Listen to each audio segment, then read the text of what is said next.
and I'm just going to drag the beauty pass that had the glare down underneath everything.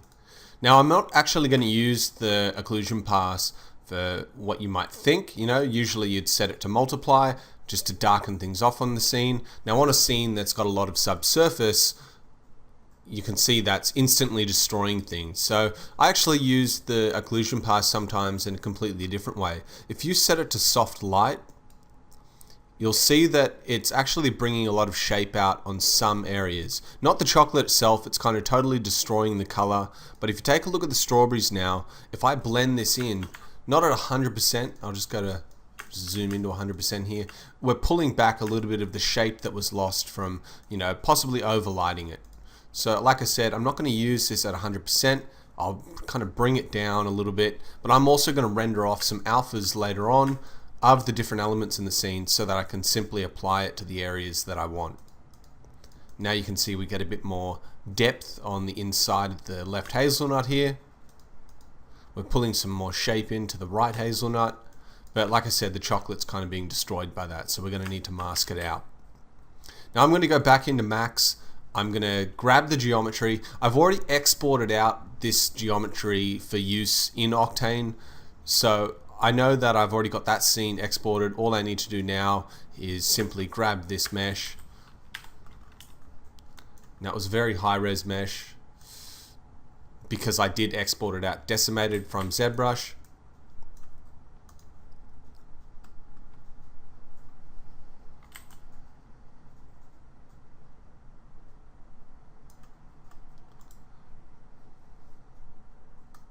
I'm just going to start with the circular selection in the scene.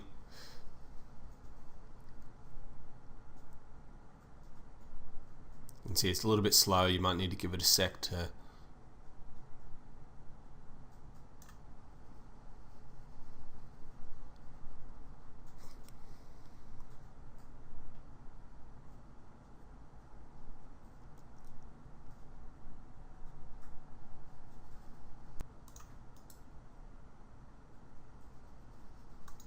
just going to invert the selection and then delete the remaining geometry.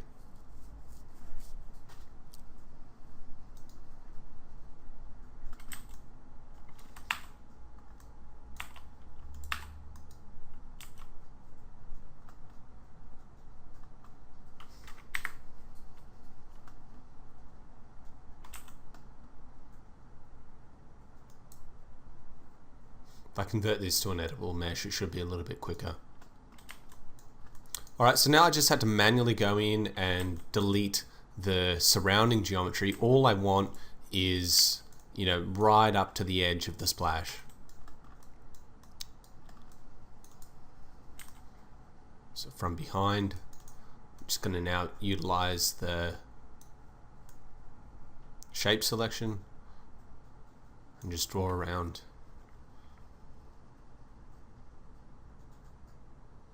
And I'll actually just resume the recording once I've kind of deleted this stuff. Alright, cool. So you can see from camera view, I've just kind of cut around just to make sure that the back edge, this is also going to allow me when I render this off as an alpha, it's going to give me the back edge just so I can composite in the reflections and mask and paint away the back. I might actually just delete a little bit more on this back edge here. I'll just cut around and just delete this off.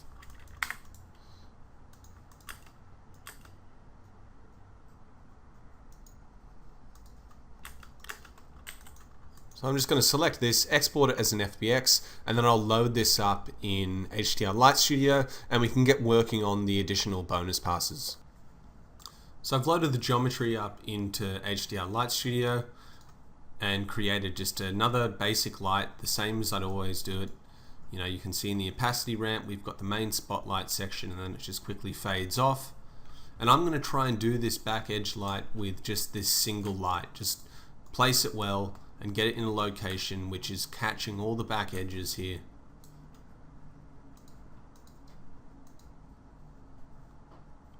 Just play with the size of the light.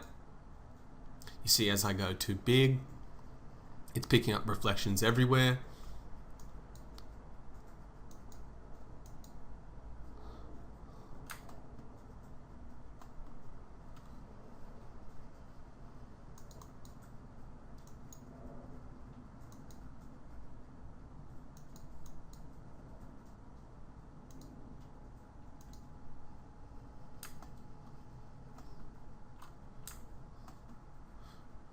And I think that'll pretty much do it. It's just a single light. It's not, you don't need to overcomplicate the process. I've just got it in a location which is catching all the back edges. You see it's really going to define that. We've got a lot of reflections going on the inside. Now don't worry about that. You know, remember every light serves a purpose, and this light's only purpose is to catch the top edges of the tendrils on the splash itself. All of this I can actually mask out. So now inside of Octane, I'm just going to move HDR Light Studio off to the second screen I've got here. I'm going to grab all of this geometry. I'm going to go into the material editor, create a new glossy material.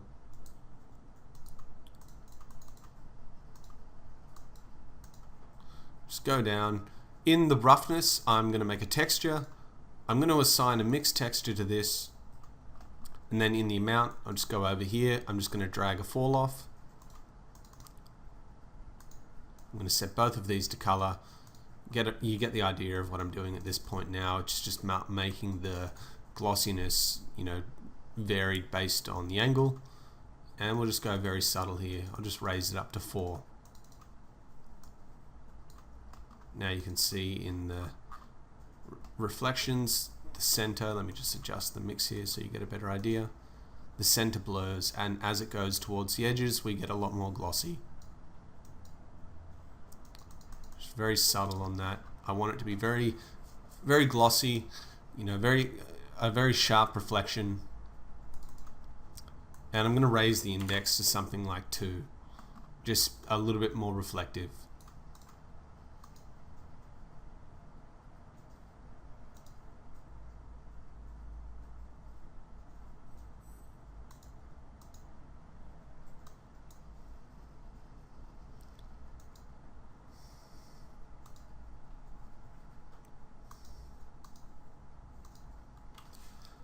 I've dropped the size of the render down to 900 just to make sure everything's okay. Now you can see it's loading. It's looking good, but we're getting a slightly different amount of reflection happening on the scene.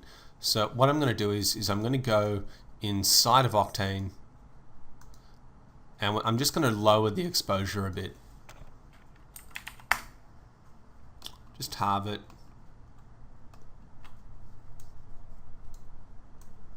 I'm going to adjust the glossiness as well. Just have a play to see if we've gone too high. What happens when we raise it.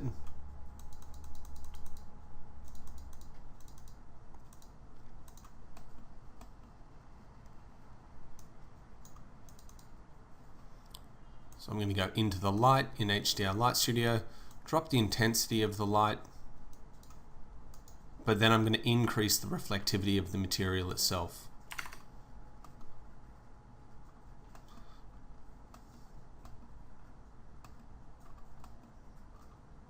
Just going to up the size of this to 3000.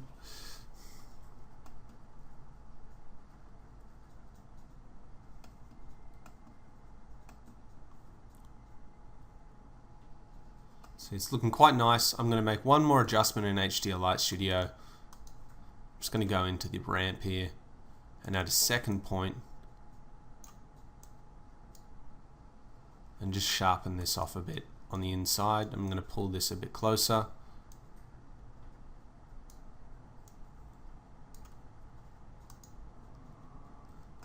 Now you can see we're getting a much sharper reflection. So now I'm happy with how that's looking, but I just want the light to be a little bit bigger. So I'll just go up to 100. See what that does. You'll notice when I'm adding bonus lights, I try and expose it so that the brightest point is sitting at 1. I never really like to go over and lose information in the pass itself. You'll always notice when I do these passes, the hottest point is sitting right at 1 in intensity, and then all the rest sits underneath that. But we're a bit underneath here. You know, it sucks that there's not a sampler like there is in V-Ray to tell exactly how intense that pixel is. But I'm just going to go into Octane and increase the brightness.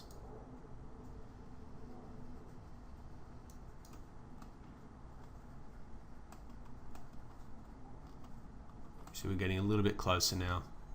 I can probably get away with going a little bit brighter.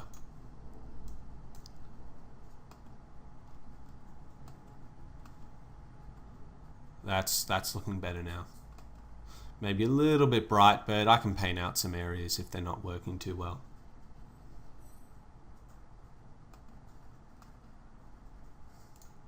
Now I'm happy with that light.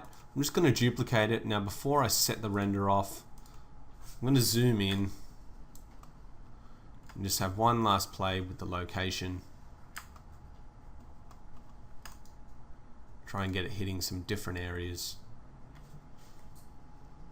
And I'm also just trying to gauge, so when I add a different light here, I can always render this out as a separate pass and see all the information we're getting in the reflections now that I've added this light and changed its position.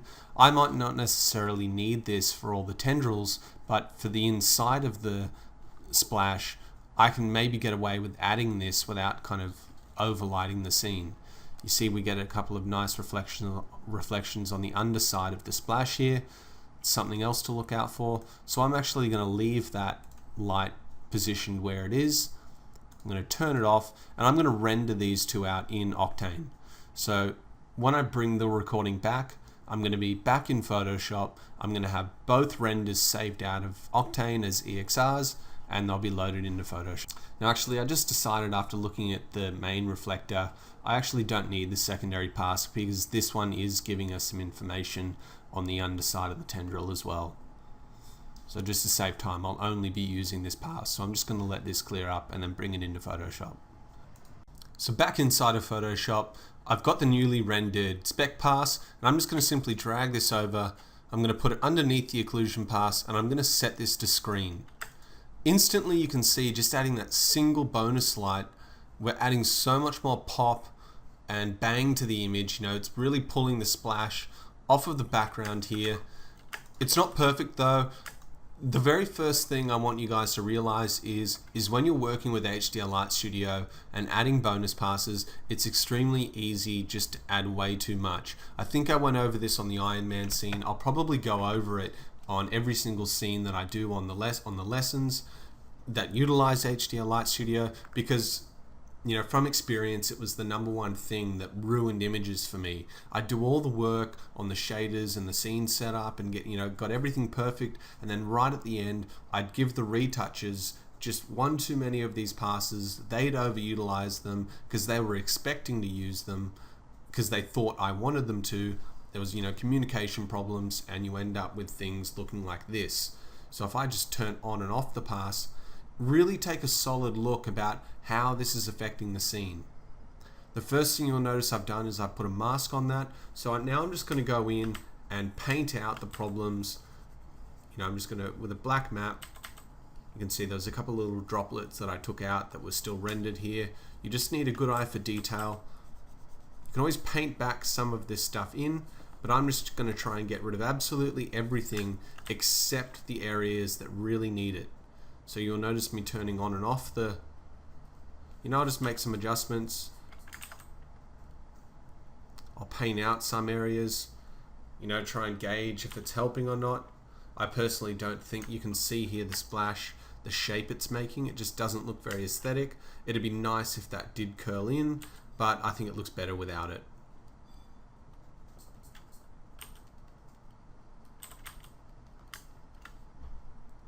Just turning it on and off constantly. I'm going to get rid of it on the strawberries because I'm going to go in and make a specialized pass for those. I'm going to get rid of everything on the paw. Once again, I'm going to make my own pass for that.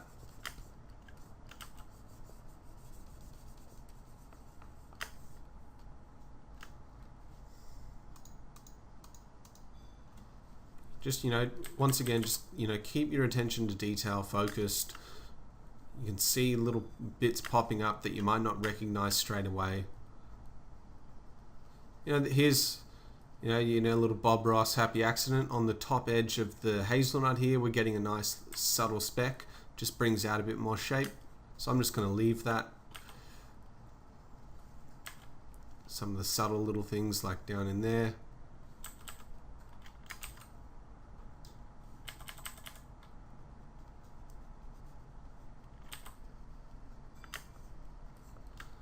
Now we get to the main area that I'm going to try and remove. So I'm just going to paint away.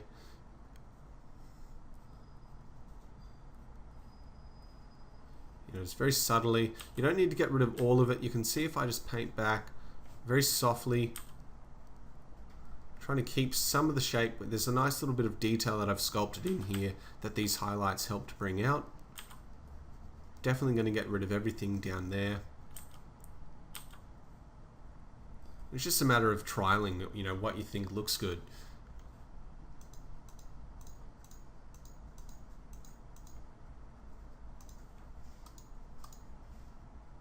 You can play with the hue and saturation.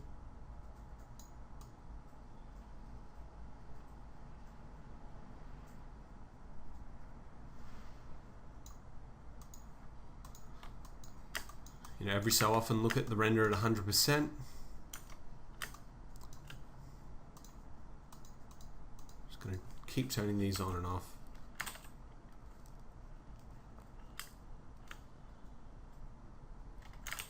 The reason I'm hiding the specular highlight here is because it's in shadow.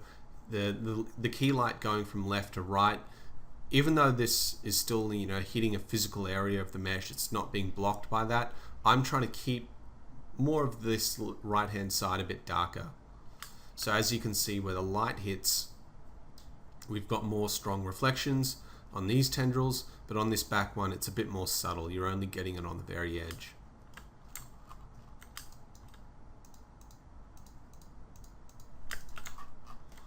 Just zoom in, this front tendril's getting a bit packed with the amount of reflections pinging off of it.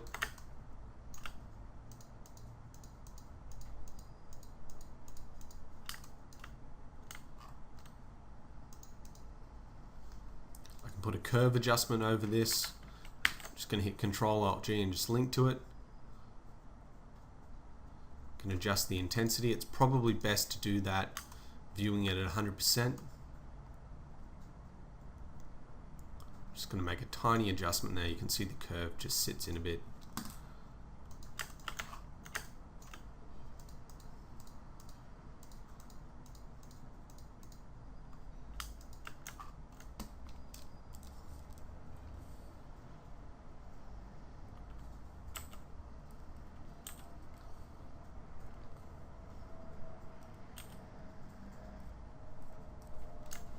Taking away that reflection just a little. Alright, now I'm going to do the exact same thing, except this time I'm going to make a rim light for the strawberries and just get those popping a bit more. So inside of Max, now I'm just going to select the strawberries and the the hazelnuts.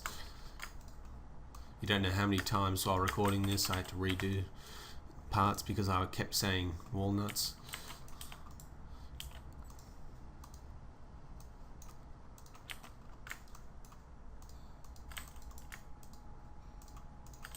And I'm just going to export this as an FBX and load this into HDR Light Studio. So I've got things loaded up in HDR Light Studio here, and you can see in Octane we've got the render matching. It looks slightly different on Octane, and that's just because of the way the shader works is a little bit different. You get a nicer fall off in Octane. So I'm going to be focusing on how Octane looks here. But in order to get this result, I just wanted to catch a small highlight on the right edge. So I created a circular light. I'll just disable this first light. Just kind of moved it into an area where it was catching and then started adjusting the light properties. It didn't take me long to get this result.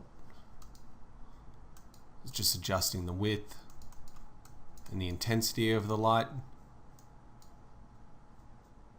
And then I just went in and made a custom ramp.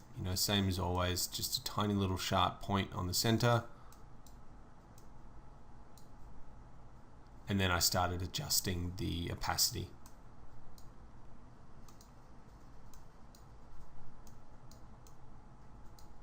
I actually ended up using a little bit more fine control on this one, just to spread the highlight a bit more. And once again, I'm not looking at the HDR Light Studio window here, I was looking at the window in Octane.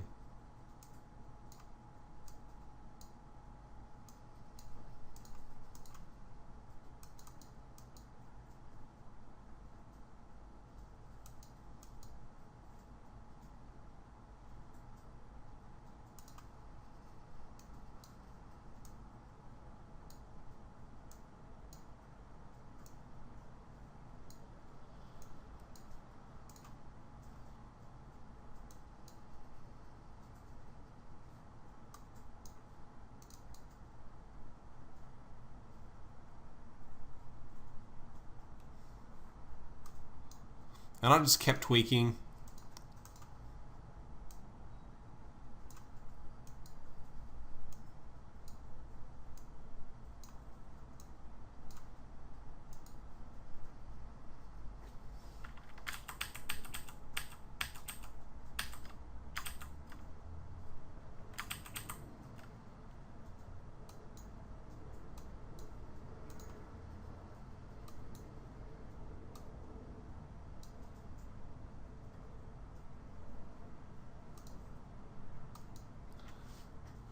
Until I eventually ended up with the light kind of sitting in here. Picked up a nice shape. You know, it spreads across the surface. We're picking up the far right edge and the little dip. We're also getting a bit of lighting on the edges of the strawberries. So I'll let that render, and I'm just going to bring that into Photoshop and we'll overlay that. Just going to simply drag the pour over the top, and I'm going to set this to screen mode. Now straight away you'll notice that the coloring's slightly off, so not everything you overlay is going to need to be, you know, pure white. So in order to get around that, I applied a hue and saturation adjustment, and I just linked that with Ctrl-Alt-G. I set it to colorize, and then I just played with the hue until I got something that was kind of in line with the chocolate tones. You know, it's a little bit orange. Just up the saturation until it's kind of hitting somewhere nice.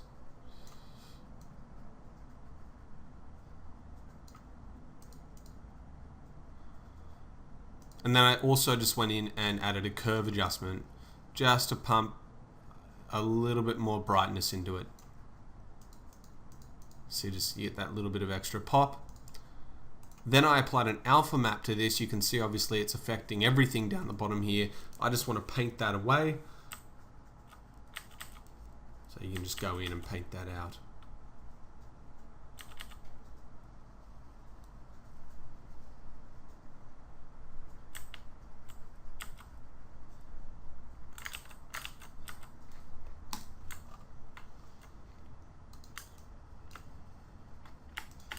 We'll just group these, and I'll just call this pour rim light.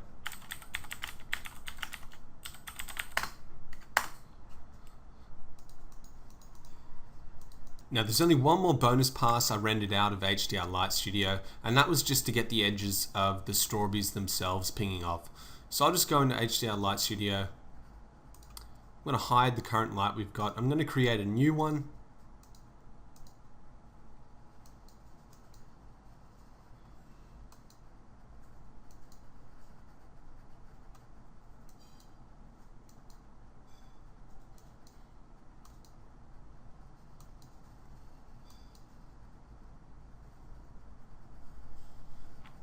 You can see on the left strawberry here, if I zoom in, I'm just trying to catch this edge.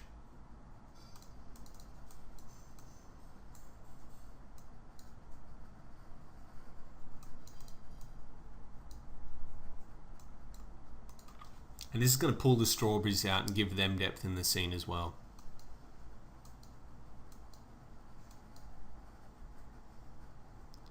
You can see as I pull it a bit more to the left, the light just wraps around, which I think is giving it a nice effect. So I'm just going to stick with that. It's also giving us a slight highlight on the edge of the pour, which I can potentially use or, you know, get rid of if it's not working. But either way, it is there, and you know, it's just something extra that might help pull the edge of the pour off as well. So we've got to duplicate this light. I'm going to try and get something on the right hand side working now.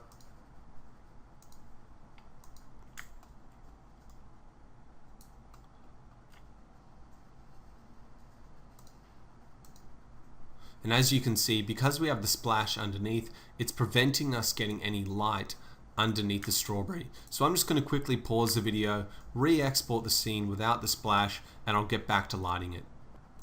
So we're back rolling again. Now I've got a lot more control over where I can place the lights here. And I'm going to get the same effect that's happening on the left side rolling around the edge of the strawberry on the right side, but this time I'm just going to decrease the brightness a bit. Just make sure in Octane that this is looking good.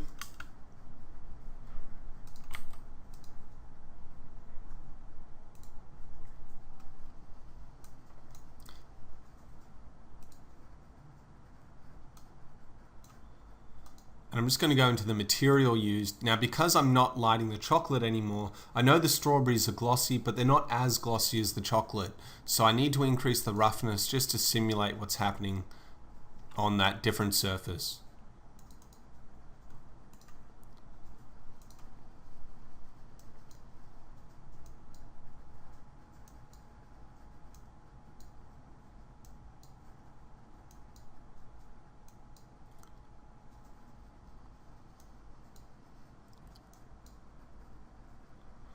If you look on the Octane side of things, it's not bright enough, so I'm going to increase the brightness of that light.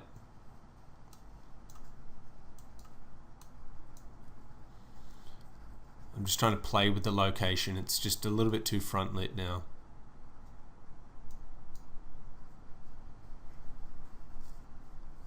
So as I pull it around, we get more rim lighting. It's probably a little bit too much. It's just very subtle. Now we're going to move to the new light created. I'm going to try and get that working.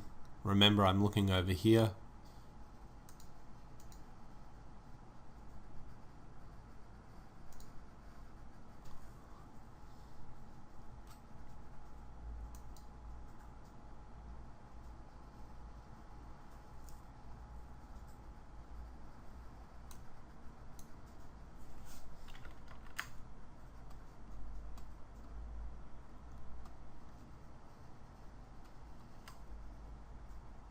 And now I'm happy to let this render. And I'll try and bring this in and load this up in Photoshop when this is done. So I brought the render into Photoshop and quickly screened it over the top. Now I'm happy with how the left strawberry is looking, but on the right here, I think the lighting's just a little bit too localized. You know, it looks a bit like a spotlight. So I'm going to try and enlarge the light, bring it along the underside of the strawberry, to make it look like this kind of a bit of bounce light coming off of the hazelnut underneath. In order to do that, I'm just going to change the opacity ramp on the light. I'm just going to make it a little bit less pingy. Hopefully you see as I raise that up, now we're getting less of a tiny hotspot in there. It should help.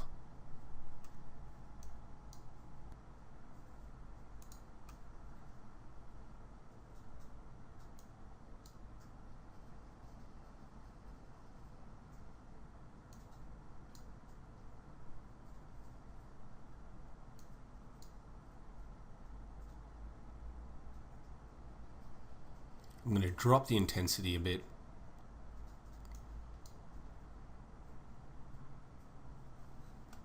And I'm just going to let this render. All of these different scene files, you know, for the strawberry reflection, I'm saving all of these off. I'll organize those in the scene files so that you can go back and recreate this stuff. But I'd highly suggest that you try and complete the project yourself. So load the initial geometry and shaders up and then run through it just as I did. You know, little variations here and there don't make too much of a difference to the job, because as you can see, each light I'm adding, you know, is serving a purpose. I'm not just randomly adding stuff in there. If you follow the same procedure, you should be able to learn kind of how I'm working from largest and most important lights to the more subtle lights. I've loaded up the new reflection pass, and you can see at the bottom here, it doesn't look like it's being lit by a spotlight anymore. I've achieved the desired result of making it look like it's reflecting off the hazelnut, but the only problem is that once again, we've got too much happening in different places. So I'm going to apply an alpha mask and just hand paint that out. And this is the benefit of working with a Wacom. You can just very subtly kind of fade the effect off there. I do like how it's appearing on the left. You can see just there's little areas here that you got to make sure don't kind of ping. In fact, actually that doesn't look too bad, so I'll just keep it in there, but just very subtle. So we're getting pretty close now. I'm just going to zoom in on the leaves and get rid of the highlights here. Actually, just leave the edge on this. There's always a little bit of hand painting involved right at the end of the project.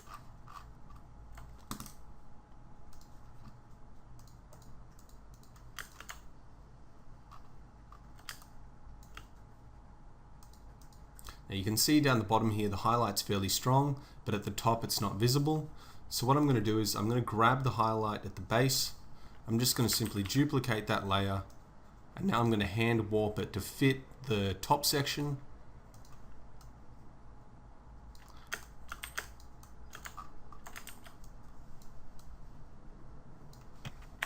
And I'll just paint it away where the strawberry's kind of being intersected there.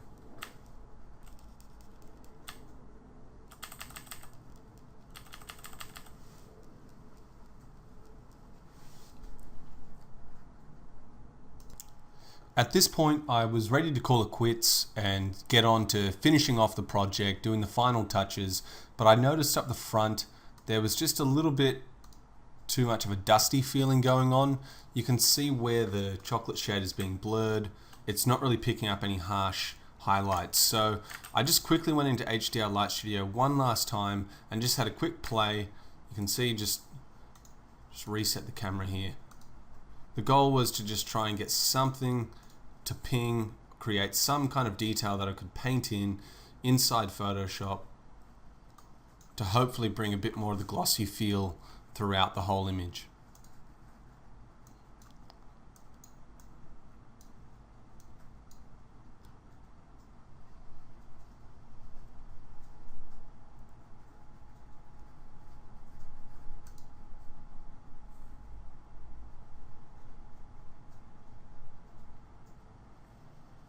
So I'm going to stick with something like that and just drop the brightness. It doesn't need to be too bright. I don't want it to draw any more attention than it has to. It's just got to kind of add something to the surface.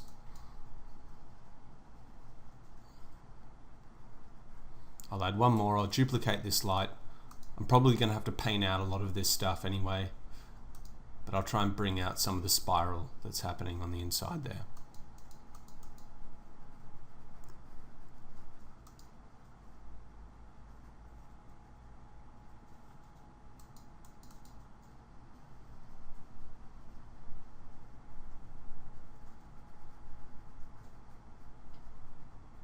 Keep going, just keep raising the size of the light until it kind of fills in some of the, there we go, it's looking a bit better now.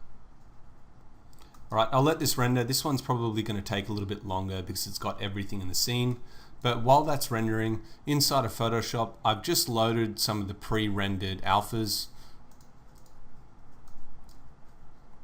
and we're going to be using those to finish off the image and give it the final grade and tweak that's going to give it that professional look. So I've dropped the new specular pass over the top. I'm just going to put this on screen mode. Now you can see instantly it just adds way too much to the scene. So we're going to have to be pretty strategic with where we add stuff. You can see up the top here, there's just heaps of reflections now. It's just kind of overdoing everything and we're losing focus on the splash itself. The first thing I'm going to do is I'm going to use a mask of the splash because I don't want to affect any of the reflections already going on there. I'm already happy with all of that. So I'm just going to copy this, and in the channels directory I'm just going to paste that. Actually, what I'm going to do is, in order to get a proper alpha applied, I'm going to copy that alpha. I'm going to go into the new chocolate highlights pass. I'm going to make an inversion of that mask. Copy it again, make a mask here, go into the channels and paste that. Now you can see that it's not affecting anything on the chocolate splash itself. And I'm just going to go into the alpha and just start painting away where I don't want this to appear. I'm going to paint away all the stuff at the back.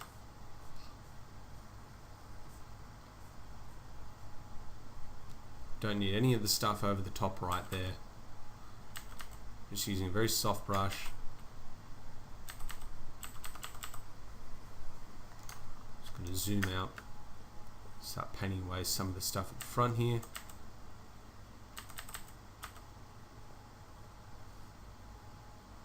Every so often, just turn it on and off. Don't need any of the stuff up on the side here.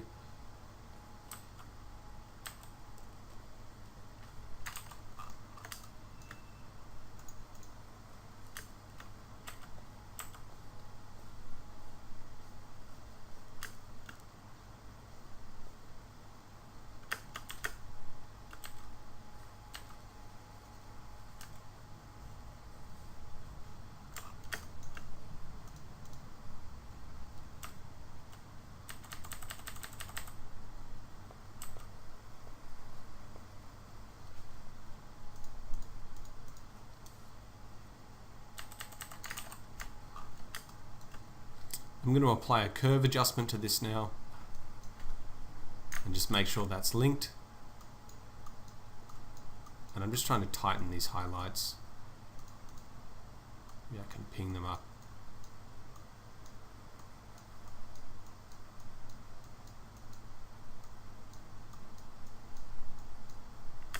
Now you can see there's a slight color tint here also. Rather than applying a hue and saturation kind of over the top, I'll just apply that directly to the layer.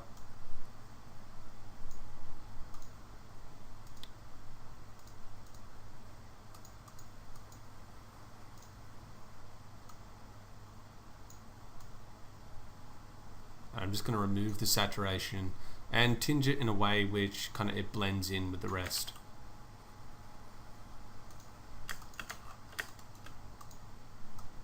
Every so often, just look at 100%. And you can see it's giving us just a bit more depth on the inside of the spiral.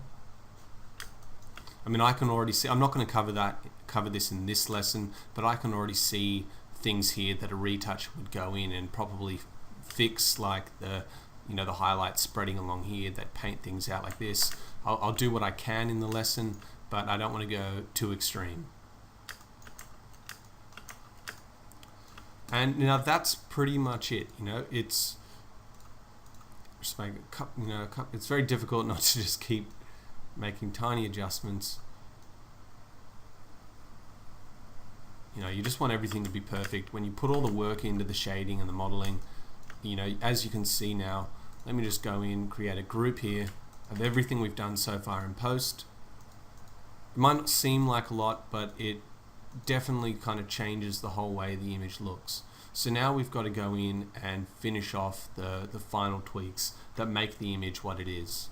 So only about 10 minutes left in the lesson, but if you can just kind of hold on a little bit longer. I know I didn't fit it into the hour and a half, but it might take a little bit of practice to kind of compress things a bit more. The most obvious thing to fix at this point is the back of the chocolate not spreading out and filling the whole image. So I'm going to create a new layer over the top of the beauty pass, and I'm just going to simply hand paint this in. I've got a custom brush here. I'll link this in the scene files. It's just a really nice soft brush in Photoshop that works well with the Wacom pens. So I'm going to sample the very edge of that so I know the colors roughly the same, and I'm just going to start painting this in. Now actually, before I do that, let me just undo this. I'm going to go to the alpha for the pour, and I'm just going to copy this. I'm going to duplicate the beauty layer. I'm going to apply an alpha and then paste in the alpha that I've got for the whole pour shape. What this is going to do is it's going to create a new layer sitting over the top of this background part, so when I paint in, it's going to be covered properly. Now I can paint in between those two layers, as you can see here, and it's not affecting.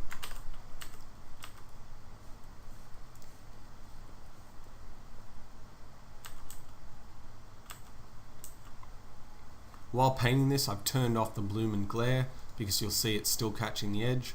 So I'm actually going to go into the bloom and glare now, make an alpha of that, and then just paint it out. And now I'll get back to painting, kind of filling in the borders here.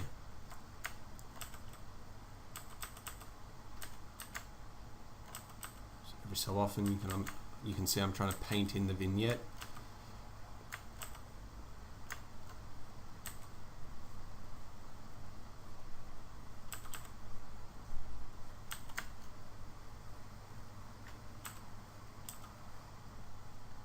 Really massive brush. You know, every so often I just sample the pixel near, you know, kind of blend the scene together. I'm going to select a bit of the darker coloring. I'm going to start painting over the front.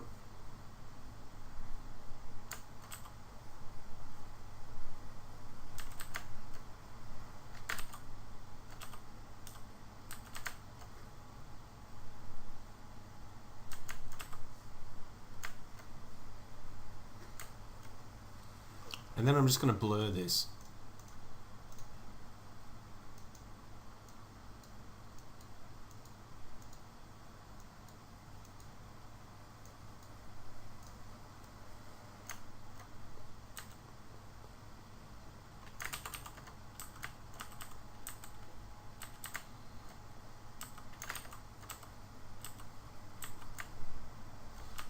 Start painting over the top again.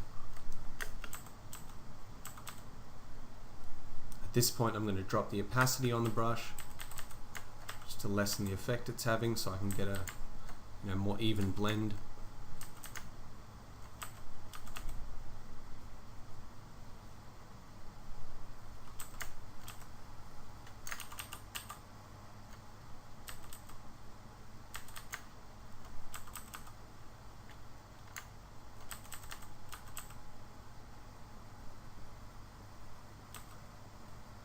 Just take your time with it. Make sure it's done correctly.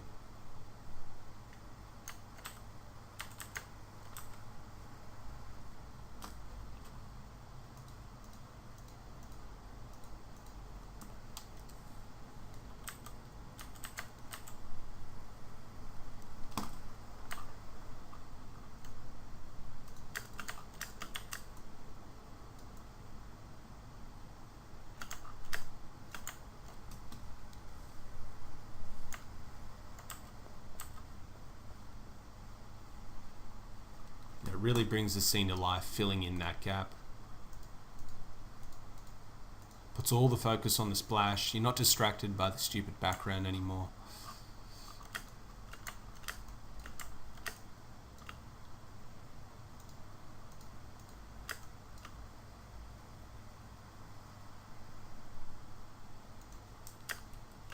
You can still see there's probably just a bit more darkness. You can see I'm sampling pixels that are already in the scene to make sure that the colors remain consistent. I'm just going to make it a little bit darker behind the pore there.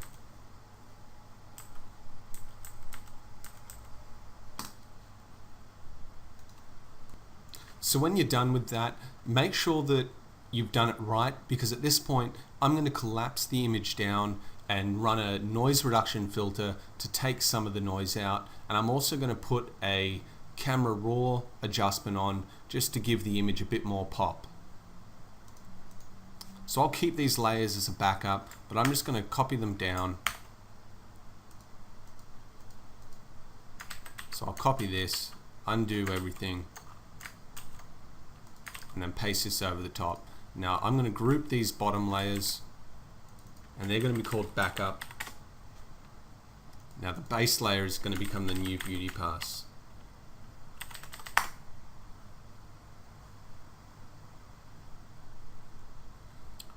So I'm going to go in and apply a noise reduction filter.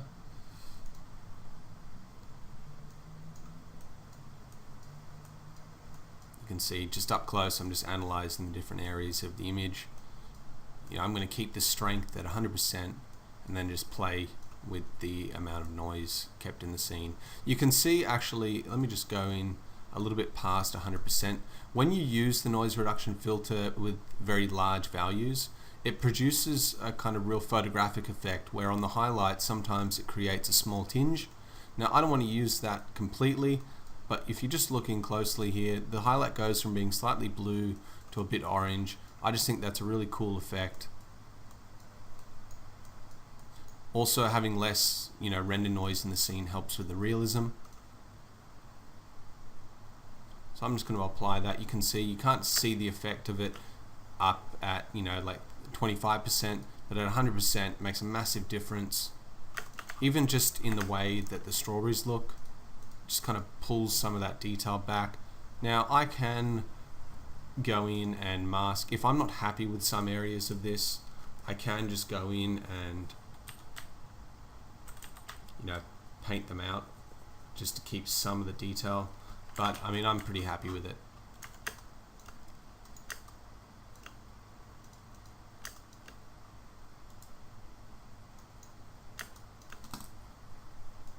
So now I can duplicate this layer. I'm going to call this Beauty Camera Raw.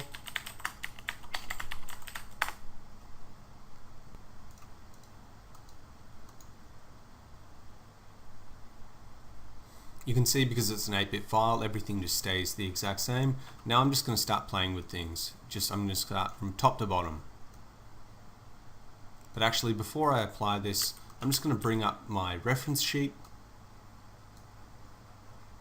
I'm just going to have it sitting there just so I've got an idea of how I want to change the coloring either on the chocolate or the strawberries.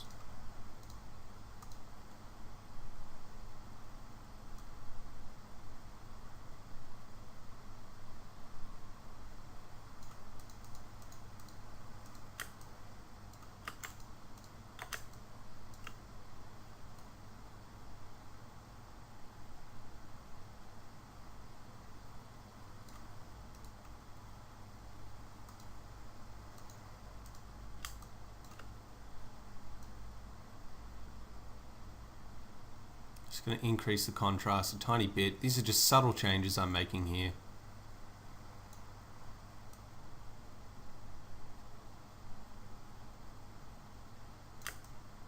I'm going to boost the highlights a bit. Just bring a bit more life into those.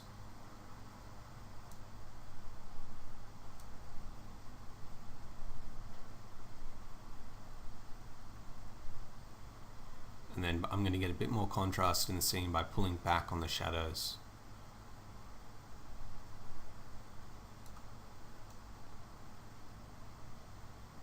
Now, I'm not going to play with the whites too much. You can see it's kind of bringing some weird coloring in.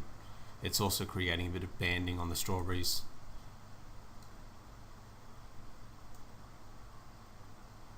And then lastly, I'm just going to pull the blacks up a bit. Just take a look what this is doing. See, it just creates a bit more contrast.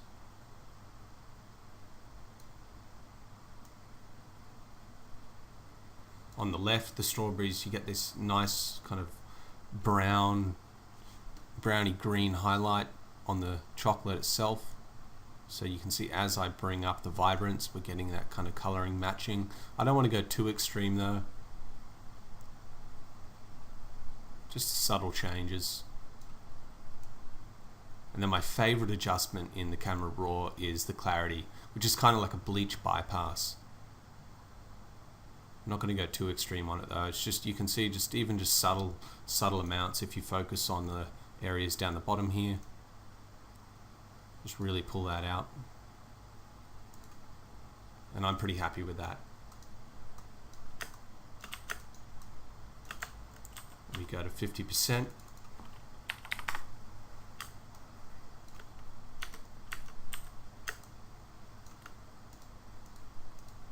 Just gives the image a bit more pop. Bringing some color out in the strawberries. Now I'm just going to move above the top of the stack here. So I want the next change to kind of affect everything. So I'm going to put a curve adjustment on and just play with how it increases a bit of vibrance into the scene. Now the problem is I want it to affect the inside and bring more attention to the splash, but the outside, just by chance, already has quite a lot of light casting through because the light is situated closer to this area. So I'm going to have to like balance that out with this curve and just painting my own mask that's affecting it, you know. So I'll try and get the curve to look how I want it. It's just a subtle adjustment.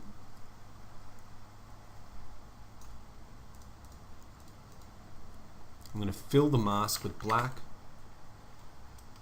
and then using the Wacom pen, I'm just going to start painting in some areas where I want this to be affected. I've got to bring the opacity back up. You can see just painting it on the hazelnuts are already pretty bright as is, so I'm just going to leave those.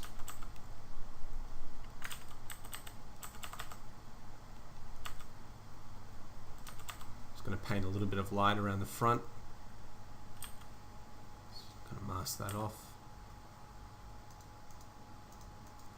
You can see we're just bringing that whole area out.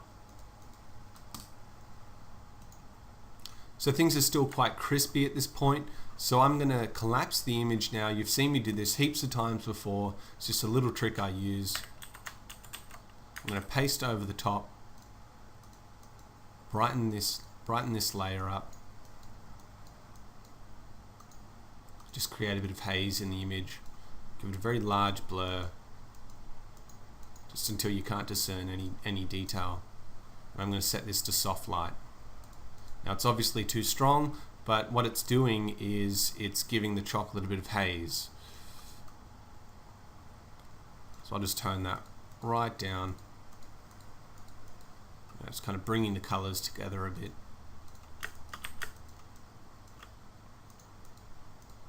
Adding a bit more red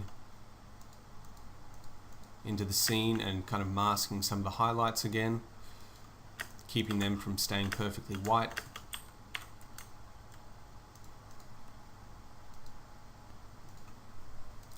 So just kind of taking a look at things.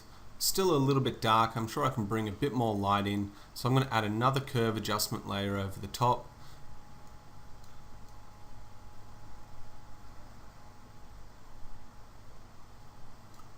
Playing with some settings here. You can see as I bring those highlights down, it introduces a bit of green, and having that brown to yellow to green tinge can really help a little bit. And all these things are very subtle, you know, they're not, you know, game breaking changes, but when you add enough of them together, you do end up noticing them in the end. Just bringing that up there, and just whenever you make an adjustment, just take a look before and after. It's just brightening the image a little bit. You can see now, like as I'm doing that, I'm not doing this for no reason. I'm just trying to get the colors a bit closer to my hero reference image. Now, while I'm on the topic of talking about the reds in the scene, I'm going to put a hue and saturation adjustment on at this point and see if I can calibrate the red a little bit better.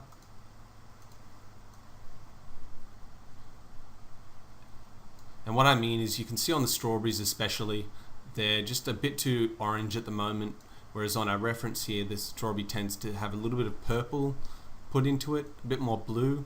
So I'm just going to pull this back just a tiny amount.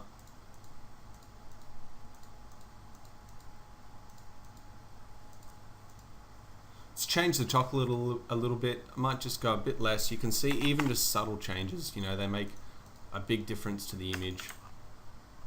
But I think having the image a bit more red like that, you know, it looks a bit more intimate. Maybe you think I'm bullshitting, but it's just, you know, just personal preference really. If you were to go in and try and make a scene like this yourself, I'd really expect you to be, you know, not copying me when making these adjustments, just looking at the image, kind of seeing what it needs, and then just gradually pushing the changes in that you want. Now, if you remember I said I was going to introduce a slight trick with the occlusion pass. So if I put this occlusion pass on and set it to soft light and zoom in on the strawberries, it's adding a lot of shape. You can see in the pits now we get a subtle soft shadow happening. but I only want that to affect the strawberries. So I'm going to go in to the channels and just copy the alpha here. And I'm going to apply that as a mask to the occlusion pass.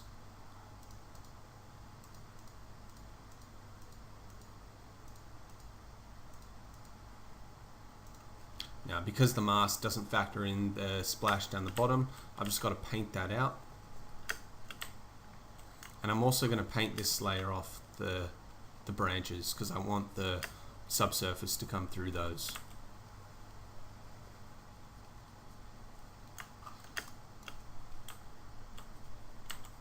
Now the pour itself is already a little bit too dark for my liking.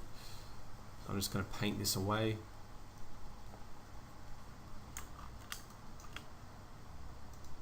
If you take a look at the before and after,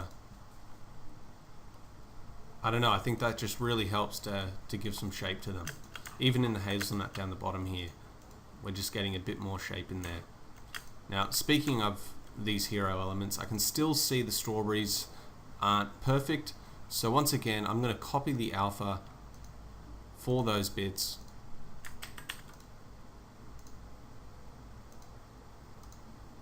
I'm going to make another hue and saturation adjustment layer and paste that in.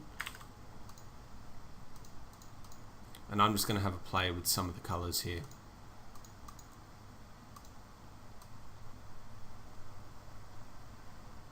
See, as I go a bit further on the red, we introduce a bit of that pink coloring.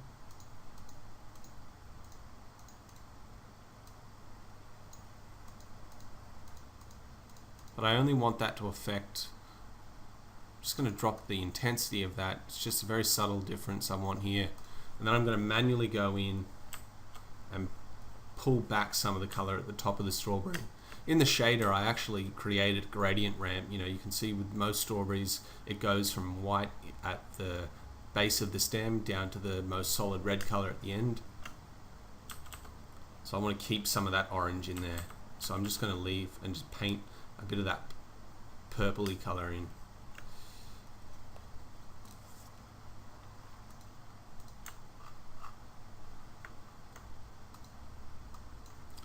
Just going to go to the top and take a look at the before and after. Now this is where you can see the power of retouching, really pulling an image together. Now hopefully you saw it on the Iron Man. I think this is taking it a step further. You know, it makes massive differences to how your final renders look. I think most people would be pretty happy showing something like this, but once you've worked in the print industry and you've seen what retouchers are capable of doing, I really suggest learning, even not at a professional level, but just at a basic level, like my own understanding. I'm by far advanced in terms of retouching. Like I said, I've just seen what retouchers have done to my renders before. I've asked them questions and I've learned to incorporate those kind of little tools and tricks in my own renders just to give it the final pop. Now, in order to save time in the lesson, I'm just going to finish up with, rather than breaking down how I did it in CG, I'm just going to show you the layers I created just to give certain things a final touch of detail. So the thing that's lacking most in this scene so far is the strawberries, especially the stems on them. You can see there's some weird dark edges. The hazelnuts themselves don't look like they have very much bump. I've probably removed too much noise from those. And this is just little tricks that you learn from retouchers. I haven't done a very good job of this, but you can basically steal images you find online. So I just went and searched for hazelnuts. If you go and look at the reference images I've got here, you can see like the extra detail you get out of this image. It's very similar in terms of the tone and intensity of light, but retouchers will do certain things like this. You know, you probably don't realize it, but there's a lot of this done on, a few of my jobs. They might go in and just kind of pull some of this detail.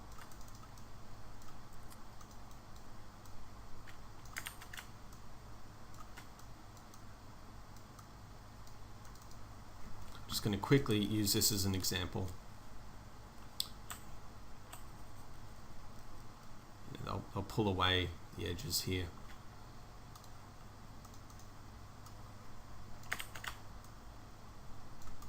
basically cheating. There's no other way around it. But on something so small and insignificant, that just helps the viewer kind of assume that it is a full CGI render. Why not? You can see it. I'm just going to make a couple of curve adjustments to it.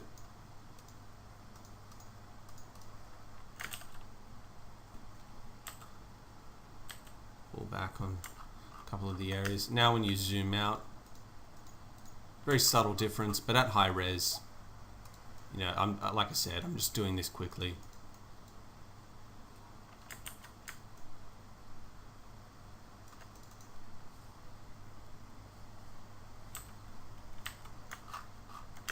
It can really make all the difference. And when you spend a bit of time, I actually did a little bit of work like this over the top of the strawberries as well. So I'll just delete this layer. I'm just going to drag in a layer from another render and turn this on. So you can see all of the work. It's just gone in, added a little bit of detail on the edges of the hazelnut. I've added in some photographic stems from different shots of strawberries. Probably not the best, but at the end of the day, it's hard to tell. Just gives a bit more realism to the scene. So I'm using it in combination with my own render. It's not like I've completely changed everything. I'm just trying to add some extra detail. Another thing I did is incorporated some fur on the strawberries. To do that, I just used Forest Pack. I'll just bring that render in here, just set that to 100%. I just scattered a bunch of tubes basically and just assigned a glossy white material. When you screen that over the top at high res, it just gives you a little tiny bit of detail that just helps break up the fact that the strawberries CG.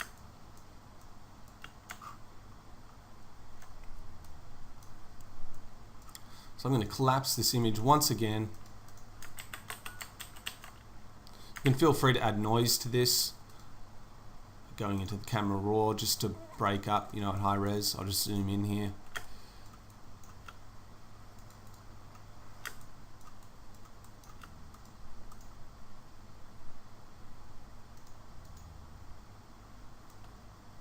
Just add a bit of grain, increase the size and the roughness.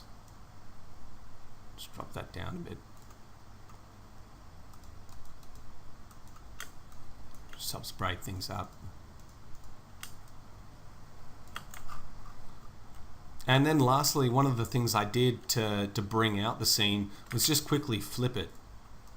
And I personally liked the scene a lot better like this. I thought the lighting, worked a lot better going from right to left and the splash coming out over the top. Just visually, I know it's just a trick of perception, but the splash looked like it had more depth. I'll just show you this full screen. I was really happy with the end result on this project. So there it is, guys. Hopefully, once again, I've tried to compress this lesson down a bit. Originally I was going to stretch it out, but as I get better at doing that, I'm sure I'll retain only the important information. Hopefully I haven't cut out too much and you guys don't have too many questions at the end of a project like this. But if you give me a couple of days, I'll get together all of the scene files. So if you want to create your own scene, I really think it's going to be a good idea to utilize a different splash, but the same shaders and a similar lighting setup. Just work through it, watch the lesson a couple of times and just have a crack at it yourself. I think you'd be really surprised with the right shaders and the right workflow, how simple you'll find it to get to an end result like this. Thanks heaps, guys. You know what's kind of planned for next lesson on the still life scene. On lesson 6, I'm going to be working with a vegetation scene, going full retard there, trying to make something really crazy. So as I'm working on the still life scene, if I ever get stagnated again, in order to fix some of the problems of the past, I'm just going to start working on different things just so I don't get stuck in the mud. It's very hard sometimes to keep the creative juices flowing, but I think if I mix and match between different scenes, that's going to help out a lot. I really appreciate your patience and your continued support, kind of no matter what. I don't really deserve it at this point, but hopefully you can see I'm doing my best to recover and never let something like that happen again. I've been through some pretty dark times, but everything's going great now.